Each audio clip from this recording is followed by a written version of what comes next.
बड़प्पन था कि उससे हमारी बहन के साथ शादी करना स्वीकार किया। ये तो उसका उम्र भर कर्जदार है। कुछ भी हो सकता है, यदि शादी के मंडप में जाती है तो उसकी प्रॉब्लम एग्रीवेट कर सकती है। कहते हैं नियति को भला कौन टाल सकता है और लिखे को चाह कर भी कौन मिटा सकता है, लेकिन जो काल के कपाल पर लिख जाता है वही तो जिंदगी गीत नए गाता है। ये तमाम शब्द उस शख्स के लिए जिसने फिल्म नहीं असल जिंदगी में अस्पताल के बेड पर लेटी लड़की को अपनी हमसफर बनाने की हिम्मत दिखाई। तभी तो दुल्हन का भाई कह रहा है जिंदगी भर का कर्जदार बना लिया। ये तो उसका बड़प्पन था कि उससे हमारी बहन के साथ शादी करना स्वीकार किया। नहीं तो आज के लोग बोल देते हैं कि शादी ठीक हो जाएगी हम तब करेंगे। ये तो उसका उम्र भर कर्जदार है। कौन करता है बताइए। अगर अभी भी पूरा नजारा नहीं समझ सके तो रहने वाली पूजा यादव की शादी सनी यादव से नवंबर 2025 में तय हुई थी। दोनों परिवार की रजामंदी से बुधवार 13 मई 2026 को शादी होनी थी। घर में शादी की तैयारियां चल रही थी, लेकिन 13 मई को ही पूजा का LLB अंतिम सेमेस्टर का पेपर था। 13 को शादी थी, सुबह 7 बजे से पेपर था। बस्ती रोड पे भुजौनी कपिल देव गंगाराम महाविद्यालय में।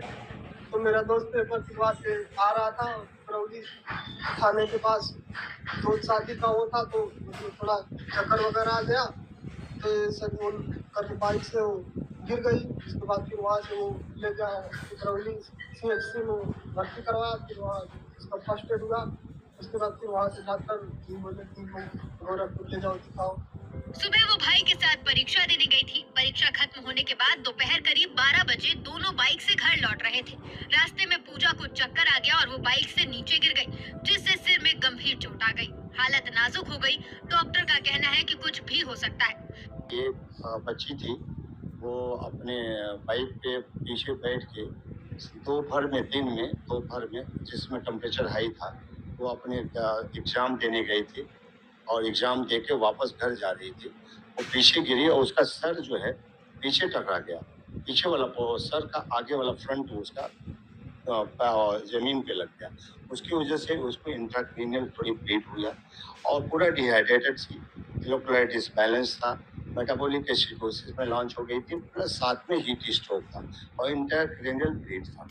और इंट्राक्रेनियल ब्लीड होने से बेहोश अनकॉन्शियस लेवल पे आई थी आर्यन हॉस्पिटल के अंदर। उस समय हमने प्रॉपर तरीके से उसके हर पॉइंट्स को जांच किया, हर स्टेप वाइज हर फेज को मैनेज किया, उसको इलेक्ट्रोलाइट बैन से बाहर निकाला, हर पॉइंट्स को मैनेज किया और उससे उसको काफ़ी राहत मिला। उसका टेम्परेचर भी डाउन हो गया, उसका फीवर भी वो भी सबसाइड कर गया, प्लस साथ में वो क्लिनिकली सेटल डाउन कर गया। अब तो कॉन्शियस लेवल भी आ गया है, प्रॉपर तरीके से वो प्रॉपर हो गया। उसी दिन उसकी शादी भी थी। कल हुआ था, कल ही रात में उसकी शादी भी। जिस घर में शादी की खुशियां थी वहाँ सब कुछ सूना पड़ गया, क्योंकि खुद दुल्हन ICU के बेड पर लेटी थी। लेकिन इस मुश्किल घड़ी में दूल्हे ने अपनी होने वाली जीवन संगिनी का साथ नहीं छोड़ा और डॉक्टरों और अस्पताल प्रबंधन की मदद से अस्पताल में शादी के तमाम रस्में पूरी की गयी। लड़की का जो है LLB का फाइनल पेपर था, जिसकी वजह से उनको जो है एग्जाम देने जाना पड़ा और रास्ते में उनको जो है चक्कर आने की गर्मी की वजह से चक्कर आने की वजह से जो है उनको जो है चक्कर आके गिर गई रोड पे, जिसकी वजह से उनके सर पे थोड़ी सी चोट आई है।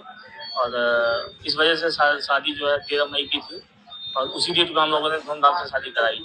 तो मैंने बोला कि भैया शादी में आप देर नहीं ले जा सकते, पैरामीटर अनस्टेबल है। पैरामीटर परिवार वालों ने एक्सेप्ट किया।